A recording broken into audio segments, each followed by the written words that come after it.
Derby, voilà, je fais une petite pause parce que je fais le truc. Voilà, donc là on va essayer de... Bon, on va essayer. Je vais vous montrer comment sauter votre pompe à huile. Donc pourquoi faire ça, c'est... Moi personnellement je le conseille vivement. C'est que si jamais vous avez une moto d'occasion ou même neuve, bah neuve à la limite, ouais. Genre ça c'est un truc qui... Bon, ça arrive, ça peut... En fait ça peut être fiable, ça peut ne pas être fiable. En fait ça le problème c'est que ça dépend. Et le problème c'est que si jamais votre pompe à huile elle merde et que vous êtes en train de rouler ou quoi, ça envoie plus d'huile, ou du moins ça en envoie beaucoup moins. Et ça fait que vous avez beaucoup moins d'huile dans le moteur et donc le moteur peut lubrifier. Voilà quoi. L'avantage, c'est que vous n'avez pas à faire votre mélange dans l'essence, vous mettez votre essence quand même un 4 temps, puis ensuite c'est bon quoi. Mais si jamais ça pète, voilà quoi, c'est un peu embêtant. Du coup voilà. Donc déjà pour retirer votre pompe à huile, alors là. Allez, je pense, autre conseil que je peux donner aussi, quand vous resserrez votre carter d'embrayage, faites pas un serrage dans le sens des vis, parce que là en l'occurrence ça va faire deux vis l'une à côté de l'autre, et ça risque de faire votre serrage un peu, bref. Je vous conseille de faire un serrage un peu style un serrage en croix, mais pas exactement croix parce que c'est pas une croix. Mais du coup, serrez par exemple une vis à un endroit, ensuite vous serrez à l'opposé, ensuite vous serrez à l'autre opposé, vous resserrez à l'opposé, vous resserrez tac tac tac tac, etc. Ça évite pas mal de problèmes. Et autre chose aussi, je vous conseille, quand vous serrez, prenez pas une clé avec un gros effet de levier. Par exemple, si vous prenez une clé qui fait 1 mètre de long, vous aurez un effet de levier de fou, et même si vous appuyez un tout petit peu, ça va faire du 50 kg dans la vis. Et vu qu'à l'arrière c'est de l'alu, c'est super fragile. Et pour éviter de péter tous vos pots de vis comme la Reju à côté, je vous conseille de prendre un truc assez fin. Par exemple là j'ai ça, comme ça me fait un petit effet de levier quand même. Et je serre comme ça. Et ensuite ça fait que même si vous n'avez pas énormément de force, ou bien si vous serrez... En fait une fois que ici vous n'avez plus à bouger, ça fait que vous allez avoir un bon serrage, mais pas un serrage qui va vous péter pas de vis. Bon maintenant si vous avez vraiment beaucoup de force, serrez juste le tournevis. Non je déconne. Mais en gros voilà, prenez un effet de levier qui est pas énorme, comme ça fait que au moment où vous allez vraiment sentir que c'est dur, c'est que votre vis ça sera plus ou moins bien serré, parce que vu que vous aurez pas un énorme effet de levier, il y aura pas énormément de force non plus dans la vis et ça risque pas de le casser. Ceci dit, je ne dis pas qu'en faisant ça cassera pas, parce que si vous serrez quand même comme des bourrins, ça risque quand même. Mais je veux dire, faire ça limite quand même beaucoup les risques, parce que si vous serrez avec une grande clé, par exemple, je sais pas où elle est, mais si vous serrez avec une clé qui fait la taille là forcément ça va être... du moins il faudra appuyer beaucoup plus doucement pour avoir un serrage équivalent. Alors que là en faisant comme ça, vous allez serrer fort et ça serrera assez bien. Donc voilà, c'est juste une petite astuce, je sais pas si vous avez compris, mais en tout cas je pense que ça peut en aider certains. Mais ça anticipe pas mal de problèmes, parce que si jamais vous pétez les vis là, c'est la galère. Et comme ici, vu qu'il n'y a que 2-3 vis qui sont bonnes, faut mettre de la pâte à jouer et tout, parce que du coup le plan est même plus bon, etc. Donc c'est une galère. Pour éviter ça, je conseille de faire comme ça avec un petit levier, et moi vous aurez pas de problème. Là pour le carter c'est bon, là je l'ai mis. Ensuite autre chose que vous aurez à faire forcément c'est remettre le kick. Pour remettre le kick, il y a aussi autre chose que je vous conseille. Le kick, le mettez pas comme ça, parce que quand vous le mettez comme ça, il y a toujours un petit jeu. Là par exemple, le jeu, la moto elle commence à kicker seulement maintenant. Du coup si jamais vous voulez kicker complet, vous aurez qu'un petit bras, vous aurez qu'un quart de tour pour kicker vraiment. Donc moi ce que je vous conseille quand même, c'est de le mettre le plus en avant possible.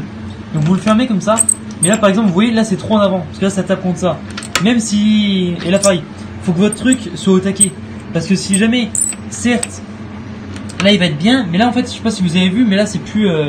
si je le relâche, il est plus au taquet. En fait, il est plus au taquet, et quand vous allez rouler, ça va faire clac clac clac clac clac, et votre pignon il va frotter contre le pignon qui entraîne. Du coup, ça c'est pas bon du tout. Du coup, ce que je vous conseille, c'est de le mettre bien au taquet comme ça. Prenez votre kick, tac, je le sors, vous le mettez tac, faut qu'il soit à peu près droit, voilà. Et là, faut savoir que c'est au taquet. Et donc là, ce que je vous conseille, c'est de le mettre voilà comme ça. Là, c'est le bon compromis. Là, c'est le bon compromis parce que du coup, quand vous allez vouloir kicker, vous allez sortir et ça commence à kicker à partir d'ici. Et là, vous avez comme là, vous avez la moitié du truc pour kicker. Ensuite, si vous commencez à kicker ici, c'est pas top parce que vous allez être obligé de faire une force comme ça pour entraîner le moteur. Alors que là, comme ça, quand il est comme ça, c'est très bien parce que vous n'avez pas de force latérale à faire. Vous avez juste une force appuyée vers le bas et c'est tout. Je sais pas si ça se comprend, mais en tout cas, c'est beaucoup plus simple comme ça. De plus, si vous le mettez trop haut, ça tape dans le cadre. C'est comme le bonhomme qui avait fait avant. Là, vous voyez, il y a une grosse trace de kick. Donc c'est pour ça, avant, il était trop haut. Donc c'est pour ça, c'est pas bon. Et là, en même temps, ça fait... Là, c'est bien. Ensuite, à voir aussi en fonction de votre kick. Des fois, je sais qu'il y a des kicks qui sont un peu plus relevés. Donc comme je dis, mais en gros, faites comme je vous ai dit. Faites la même technique que je vous ai dit. Et normalement, vous n'aurez pas de soucis. Vous n'aurez pas de soucis avec ça. Ensuite, l'embrayage, là, c'est encore un autre truc. Mais il faudrait que je le fasse quand j'aurai le câble, parce que là je l'ai pas. Mais en gros, si vous voulez régler, une chose qu'il y a à faire, je le fais peut-être maintenant. Prenez les gros tournevis. Bon, j'ai pas pris le bon tournevis, mais bon, soit c'est pareil. Là, ce que vous allez faire, c'est que vous allez tourner dans le sens horaire. Vous allez tourner dans le sens horaire parce que c'est dans ce sens-là que ça embraye. Vous regardez, parce que quand vous embrayez, le levier il passe dans le sens horaire. Donc voilà. Là, vous allez retenir votre tournevis. Vous le mettez bien en appuyant assez dans le sens horaire. Pas jusqu'au point d'embrayer, mais jusqu'au point où c'est au point d'embrayer. Donc là, vous le retenez bien. Donc là, faut les deux mains, mais j'en ai qu'une. Vous retenez bien comme ça. Vous mettez votre câble ici. Et ensuite, vous mettez que ce soit plus ou moins tendu. Il ne faut pas que le câble soit tendu comme un string à ce moment-là. Vous le réglerez ensuite ici. Et quand vous voulez le régler, la petite vis là, serrez-la au taquet. Et ensuite, à partir de là, vous desserrez. Donc c'est pour ça, ici, une fois que vous avez votre câble, là, il y aura du jeu. Vous allez régler avec ça. Donc une fois que vous avez bien serré ici, vous allez régler avec la petite tête là. Donc celle-là, vous allez régler. Donc si votre câble est un peu court, vous allez le mettre là, etc. Ça, c'est en fonction de votre câble. Vraiment, c'est en fonction de votre câble. Donc une fois que ce sera réglé, que votre câble il est là-dessus et qu'il est plus ou moins tendu, il faut quand même que ce soit tendu, mais tendu à la main, quoi. C'est pas une grosse tension à faire. Et à partir de ce moment-là, vous allez serrer au niveau de la poignée. Il y aura toujours un petit jeu, et ce jeu-là, il faudra le faire à la poignée. Et avec la poignée, ce que vous allez devoir faire, c'est jouer avec le jeu. Alors, ensuite, ça dépend comment vous aimez. Si vous aimez bien embrayer, par exemple, qu'en appuyant là, faut que vous voulez que ça commence à embrayer à partir d'ici, il faudra pas beaucoup tendre le câble. En revanche, si vous aimez que ça embraye directement dès que vous appuyez dessus, en revanche, là, il faudra bien tendre le câble. Donc, en fonction de ça, si vous voulez vraiment bien tendre le câble, il faudra jouer avec le levier comme ça, et en même temps, vous desserrez, je veux dire. En même temps, vous desserrez la vis. Et en fait, au fur et à mesure, votre truc, il va être comme ça. Et au fur et à mesure, ça va être de plus en plus loin. Jusqu'à avoir un point où il y a quasiment plus de jeu. Et c'est ça. Et pareil, si vous voulez vraiment avoir l'embrayage qui embraye loin, je vous conseille quand même de garder un petit jeu, mais vraiment un minime. Vous gardez un jeu comme ça. Parce que souvent, quand ça travaille un petit peu le câble, des fois vous allez rouler, et si c'est tendu le câble, des fois ça débraye toujours un petit peu. Ça débraye un petit peu l'embrayage, et pareil, si c'est le cas, votre moto vous allez accélérer, ça va patiner, ça va être un coup, ça va suruser votre embrayage et tout ça, donc ça sera vraiment pas ouf. Donc voilà, en gros, c'est petites astuces comme ça pour l'embrayage. Ça va peut-être faire une vidéo à part entière, mais au moins je pense que ça va en aider plus d'un, ça. Donc voilà, et c'est pareil, ça fonctionne sur Derby M6. M6, seule chose qui est différente, c'est qu'il me semble qu'on peut pas régler directement là-bas, et que ça se règle que à la poignée. Donc M6 c'est surtout à la poignée. Donc c'est le même fonctionnement, franchement c'est le même fonctionnement, vous allez faire pareil avec le levier, mais c'est juste à la poignée que ça se règle. Donc voilà. Poignée aussi des fois ici il me semble. Des fois c'est au niveau du carbu, mais ça c'est plus rare. Mais c'est surtout poignée. Mais en tout cas voilà, pour Derby au moins vous savez. Bon, j'en profite, c'est que moi vous êtes bloqué avec ce truc là. Bon, Euro 3 il n'y a pas de problème, Euro 3 vous pouvez le sortir. Mais en l'occurrence c'est pas pareil. Donc si jamais vous êtes embêté avec ça, vous avez juste à dévisser la vis là. Et après ça il reste mobile. Et la partie au milieu reste comme elle était. Donc voilà, là je revisse tout et puis voilà, c'est juste pour montrer ça. Bon, ensuite pour votre embrayage, qu'est-ce qu'il vous reste à faire du coup? Juste à remettre le frein. Donc pareil pour le frein, là vous avez un petit ressort. Le ressort, il faut qu'il soit bien par-dessus, derrière, et que le petit ressort là soit au-dessus du qui. Voilà, le petit ressort à l'arrière, il faut que la tête soit derrière le cadre. Il faut qu'elle accroche par derrière le cadre.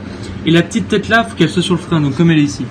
Et autre chose aussi, votre petit piston, faites bien gaffe qu'il soit au milieu du piston du frein. J'ai dit 3 fois le mot piston, ça me fait pas drôle. Tac, là j'ai plus les pros. Donc là je peux le sortir. Voilà, par exemple vous avez perdu votre ressort et tout, vous savez plus comment le mettre. C'est pas compliqué. Vous avez une petite partie. Voilà, ça peut être de même partie. Ça peut être les. Voilà. Vous en avez une qui est quand même beaucoup plus espacée. Là vous en avez une qui est beaucoup plus espacée. Celle-là c'est pour le levier. Donc ça va venir comme ça. Votre ressort vous pouvez le mettre. Soit vous le mettez avant d'avoir mis le levier de frein, soit vous le mettez sur le levier de frein direct. Donc moi ce que je vais faire. Là c'est la partie là. Donc là je vais le mettre ici. Tac. Donc voilà, comme je vous ai montré, de toute façon ça c'est intuitif, ça vient se mettre bien, ça vient bien se mettre. Donc voilà. Autre chose ici, je vous conseille de retirer la vis, comme ça c'est moins compliqué à rentrer. Donc vous venez là, ça vous le mettez dans le mètre cylindre. Vous regardez bien que ça pousse. Là en l'occurrence ça pousse, c'est bon. Là le petit ressort, vous venez le mettre derrière. Donc si c'est galère, prenez un tournevis. Là en l'occurrence c'est galère.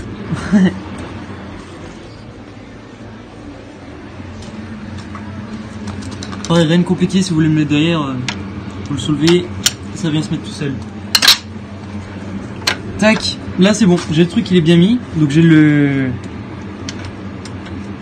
petite patte, elle est bien sur le piston, donc c'est bon. La seule chose qui me reste à faire maintenant, c'est le visser, donc je mets l'écrou derrière et je serre. Donc il n'y a rien d'autre à faire, c'est tout.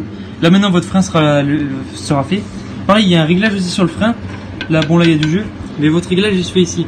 Donc en fonction de si vous allez descendre la vis ou la remonter, si vous remontez la vis, votre levier sera plus haut et il freinera plus tôt. En revanche, si vous baissez la vis, votre levier, il y aura du jeu. Donc il y aura du jeu par exemple comme ça. Là, vous n'allez pas freiner dans toute cette zone-là. Et ça commencera à freiner seulement beaucoup plus bas. Ça commencera seulement à freiner ici. Et je pense que là, c'est le cas de ce que j'ai. Même si c'est un peu le jeu du ressort. Donc voilà. J'espère que ces 2-3 astuces là de réglage, ça peut vous servir. Et n'hésitez pas à me dire si jamais vous en voulez d'autres ou quoi. Aussi petit truc que j'ajoute comme ça, pour ceux qui ont été sages, donc pour remplir l'huile de boîte, comme je l'ai dit, j'ai zappé de le dire. Donc soit pour remplir l'huile de boîte, il y a deux méthodes. Déjà, dans tous les cas, faut remplir par là-bas. Là-bas, vous avez un petit bouchon et là, je vais revenir par-dessus après. Il y a deux méthodes. Soit dans une Derby AM6 par exemple, je me rappelle, j'ai fait ça avant-hier. AM6, c'est 750 centilitres d'huile. Donc soit vous videz complètement, ce que je disais la dernière fois, soit vous videz complètement votre huile de boîte. À moins qu'il peut en rester un petit peu, c'est pas très grave. Mais vous videz votre huile de boîte et après ça vous ouvrez le bouchon là-bas ou le truc que je vous montrerai après et vous remplissez les 750 et dans ce cas vous refermez, c'est bon, il n'y a pas de problème, c'est le niveau et puis basta. Deuxième possibilité, mais ça marche bien, ça marche moins bien, c'est les deux trucs, c'est la petite vis là, ça c'est le niveau d'huile, d'accord. Donc vous allez remplir votre huile là-bas et en fait dès que, donc là vous retirez cette vis là et dès que vous allez voir que l'huile se met à couler par ici, donc dès qu'il y a quelques gouttes qui se mettent à couler, vous refermez le bouchon, vous refermez la vis quoi, et vous arrêtez de remplir de l'huile. C'est-à-dire, ça voudra dire que votre niveau il est bon. Maintenant, petit inconvénient avec cette méthode-là, j'ai trouvé, c'est-à-dire que si jamais vous remplissez assez vite là-bas, l'huile elle a pas le temps de se mettre au niveau partout dans le moteur, et au moment où ça va couler, que vous allez fermer, au fur et à mesure le niveau qui est plus haut là-bas, il va redescendre et tout va se mettre à niveau, et du coup votre niveau d'huile il sera à peu près là. Ouais, c'est exagéré, mais je veux dire il sera au-dessus. Donc ça c'est l'inconvénient que j'ai trouvé. Et autre inconvénient aussi que j'ai vu souvent sur M6, c'est que des fois la vis là elle marche pas. C'est-à-dire vous pouvez remplir, vous allez mettre 4 litres et 4 litres ça sortira toujours pas. Donc ça c'est l'autre inconvénient que j'ai vu aussi. Donc pareil là, si jamais c'est le cas, si jamais vous voyez que vous devez mettre plus que 600 et que ça sort toujours pas, c'est que votre vis elle est peut-être foirée ou peut-être qu'il y a une crasse à l'intérieur. Donc vous pouvez soit démonter comme je l'ai montré tout à l'heure, vous couchez la moto, vous démontez, vous regardez. C'est une possibilité, ou alors vous retirez complètement, vous videz l'huile, vous démontez, etc. Mais là ça veut dire soit que vous avez une crasse dedans, soit que votre vis, votre trou il marche plus. Bah il marche plus, voilà, j'ai pas encore regardé d'où ça pouvait venir, mais en gros c'est que ça marche plus. Donc voilà, c'est les deux trucs. Et maintenant petit cadeau, ça c'est pour ceux qui sont sur Derby, je sais que ça arrive souvent. Là Euro 2, j'ai vu c'est galère, ça marche pas sur Euro 2. Mais Euro 3 ça fonctionne. Euro 3, vous voyez bien, Euro 2, Euro 3, faut remplir l'huile par ici. C'est une galère. Parce que par exemple vous prenez votre entonnoir là, je prends un truc bidon, vous prenez votre entonnoir, vous êtes obligé de le mettre comme ça. D'accord, c'est une grosse galère parce qu'ensuite l'huile vous pouvez rien mettre, ça coule tout doucement, etc. Ensuite vous pouvez très bien mettre par là-dedans, mais c'est une galère aussi. Ensuite si vous essayez de remplir avec le bidon même sans entonnoir, c'est encore plus galère. Là on va pas se mentir, voilà, c'est très chaud. Donc maintenant moi j'ai une technique, attendez je mets juste ça, j'ai une astuce que j'ai découverte et ça je pense que ça va en aider plus d'un. Mais là justement la technique que je vais vous montrer, il faut pas utiliser la vis, c'est que, regardez bien, ah mince il y a un tas de carbu. Hop là, 15 minutes plus tard. Regardez, vous voyez votre truc là? Sur Derby, il est là, d'accord? Wow, je vais me prendre une clamoulette dans la gueule.